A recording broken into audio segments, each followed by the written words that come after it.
Welcome to the Art of Flourishing, a mental health and trauma recovery podcast. I'm your host, Christina Alley, a licensed mental health counselor and owner of Flourish Counseling Co.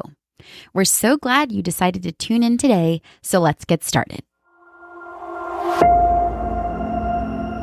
All right, so today we are going to be talking about 3 boundary styles. Boundaries are something that I definitely go over a lot in session because it impacts every relationship that we have, whether that's romantic, familial, personal, friendships. It impacts every type of relationship.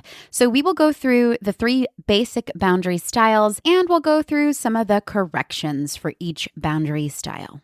All right, let's hop in.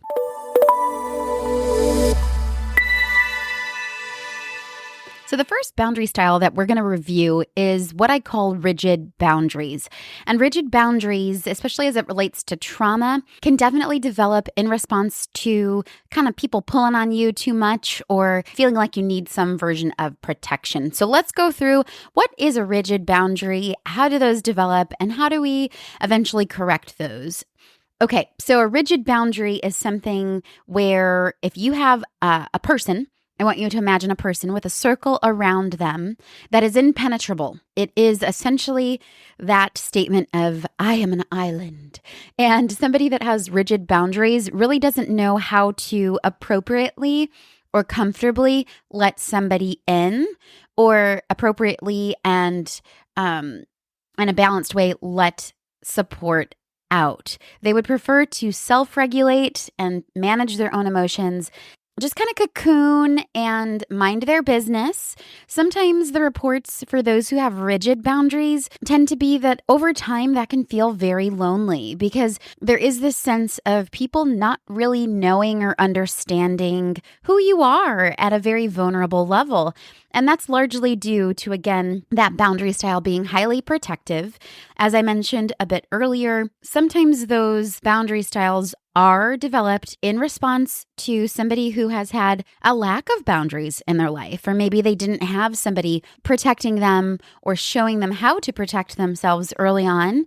And so it either became, I have zero protection, or I take care of myself fully by creating this massive barrier to connection. I would rather at least have my peace that's more maintainable and that is more doable for me. So some examples of this might be those who have learned to kind of keep their head low, but sometimes that avoidant attachment can accompany that rigid boundary style just because we kind of have that head ducked low. They're going into work, they're coming home. They're not really prioritizing vulnerability and connection in relationship. And again, that rigid boundary style is a form of predictability. It's a form of control. It is a form of protection. And so, it's not that you have to stay stuck in that, but acknowledging that in some way, shape, or form over time that you have developed rigid boundaries is so important that you own that. It is so important that you identify that because only through identification and ownership can we truly begin to make change. So awareness is everything. The first step is really acknowledging that your boundary style is rigid because I always love saying this. If you acknowledge your part in the problem, you acknowledge your part in the solution because we're essentially saying, hey, I am taking part in this, let's say, disconnection in this relationship. And therefore, I am empowered to now, through owning my part of the problem, take my part of the solution. It's not going to be all your problem in a relationship. It's not going to be all your solution, but you can take control and responsibility of your half. So again, identification is everything. So that is a summary of our rigid boundary style, and that will serve us today as we talk about the other 2 boundary styles. So as we're looking at the second type of boundary, we are going to call that a porous boundary. And much like you've probably guessed, a porous boundary means there are too many holes. There's too many things going out. There's too many things coming in. People's opinions, people's expectations of you, people's demands of your time, your energy, or your effort. And conversely, we're giving too much of ourselves. We're offering too much of ourselves. we're too invested in the well-being of others, and in some way, shape, or form, we sort of start getting tossed in the wind. So as I'm looking at somebody who is a trauma survivor in the lens of boundary styles, sometimes we've learned through trauma, whatever type of trauma that is, that our needs or our wants are not okay, that somehow our voice doesn't matter, our needs don't matter. And when we look at correcting trauma, it is such a big part of having that safety and stabilization prior to heading into some of that heavier lifting and trauma work. We need to make sure that as a trauma survivor, if you are trying to head into some version of trauma work, as a precursor to that, let's make sure you have appropriate boundary setting down. We want to make sure that you're able to say yes, you're able to say no, and that you really do have a handle on what is an appropriate yes and what is an appropriate no. So having a healthy relationship with our yes and our no will hopefully head us into this next boundary style. And the next boundary style we will be talking about is healthy boundaries. So let's review healthy boundaries. All right, so our last type of boundary that we're going to review is healthy boundaries. Now, healthy boundaries, as you probably have guessed, allow for certain people to come in. There's healthy vulnerability in letting other people join our life, but there's also some healthy letting our energy out, helping other people, serving other people, and really making that a priority in our relationships. So healthy boundaries let some good out, block some of the bad going out, giving too much, and we block some of the bad coming towards us, too much expectation, too many demands of our time or attention, and we guard that. We guard who does ask things of us. We say yes to some of the things asked to us, but not everything that's asked of us. So healthy boundary styles are definitely ideal in relationships because they provide some definition for who we are and who we are in the context of another person. When we don't have healthy boundaries, what happens is we either are too isolated or we can become codependent or enmeshed because there is this lack of separation between me and the other, or too much separation between me and the other. And again, healthy boundaries really kind of help us to stay connected while maintaining our ability to be vulnerable. So I love those healthy boundaries.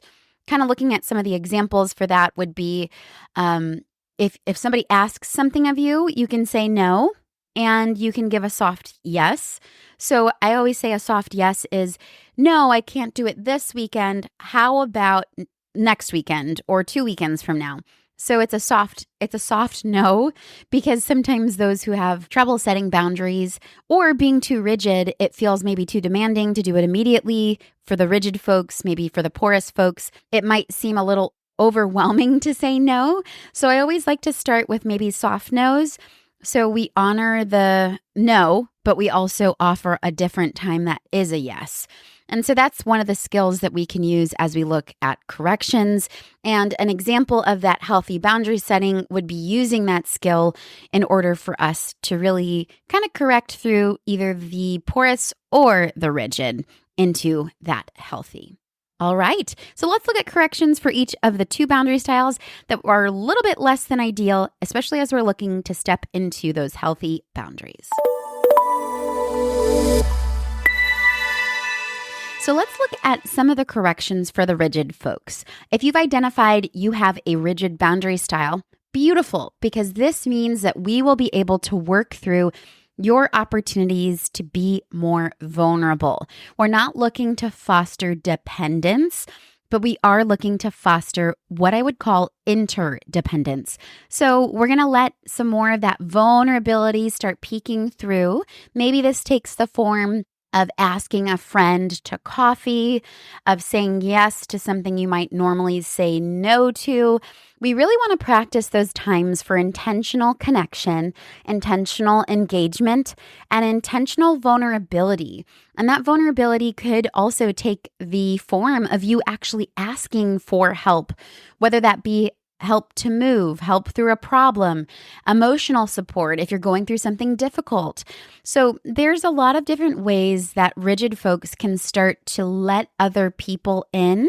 And then also, conversely, we want to make sure that you're offering enough help to those around you, because you might also see having needs as not only a burden to you, but when you start having needs, you might see those needs as a burden to others.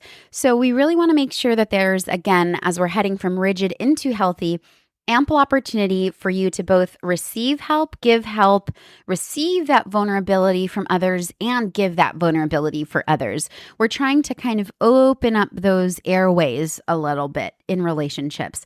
So those are just a few examples of things that you can kind of start working on, saying yes more often, asking for help, going out of your way to really foster those relationships.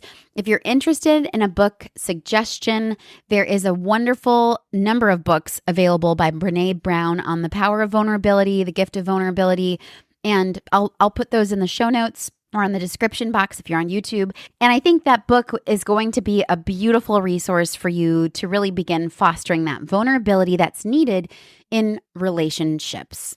Okay, so as we look at the corrections for those who have porous boundaries, we're going to look to bolster your separation a little bit more.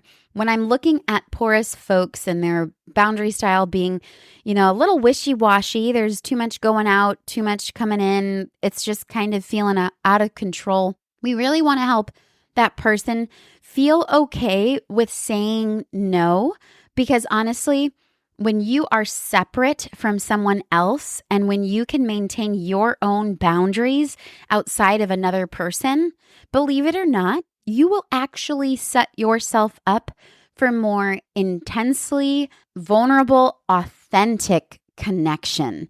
Because if you think about it, this is a little bit hard to wrap your head around, but when we are being porous in our boundary style, we're actually being a little bit inauthentic. We're not showing up with all of our needs. And in that way, we are not fostering the most healthy relationship that we could, because we're deleting ourselves. We're muting ourselves. We're muting our needs. And as we look at fostering those healthy relationships, we don't want aggressive communicators where there's only room for one. We don't want passive communicators where there's only room for the other person's needs. No, we want that healthy, assertive communication. And as we look at those porous boundaries, I really want you to understand that in some way, porous boundaries actually make your relationships a bit more inauthentic because you're not showing up in the most full-bodied, authentic way as you can, because you're muting your needs. So I just really wanted to bring that home, because porous folks, even rigid folks, right? We want to feel loved. We want to feel connected. And if you want to feel loved, you want to feel connected, you have to be seen. You have to be authentic. You have to be vulnerable. And your no's are your form of vulnerability. It doesn't mean that you have to feel amazing setting them at first. Maybe part of your vulnerability, especially with close friends, is letting them know how difficult it is for you to say no, but also that this is the best way that they can help you grow. Fold that in there, So I always say correcting boundary styles tends to be kind of fun because we just get to practice being really, really, really radically honest in relationships. And it's the hardest thing, but it starts to get a little bit more fun and easy as we just really show up in a way that is so honest. Honesty equals authenticity. Just remember that. And if you're being as honest as you can in those relationships, you will find your way to authentic communication. So I love that. I love that for you. If you have porous boundaries, this is your call to authentically show up for yourself and in relationship with others. All right. Well, thanks for listening in to today's show, which is brought to you by Audible. Audible has an incredible content library, including some amazing content on our very topic from today, Boundaries. A book that we definitely suggest you check out is Boundaries by Henry Cloud. Audible is offering our listeners a free audiobook with a 30-day trial membership. Just go to audibletrial.com/The Art of Flourishing. Download a title free and start listening. It is that easy, folks. Well, I am so grateful that I had the opportunity to share about 3 different boundary styles with you today. And if you found this content helpful, be sure to share it with somebody. That helps our content reach and help more people, and so do reviews. So if you have not yet reviewed or subscribed, we would love it. Be sure to do that now. All right. Well, we will plan to see you in 2 weeks on Monday at 8 a.m. Thanks for listening. And as always, happy healing.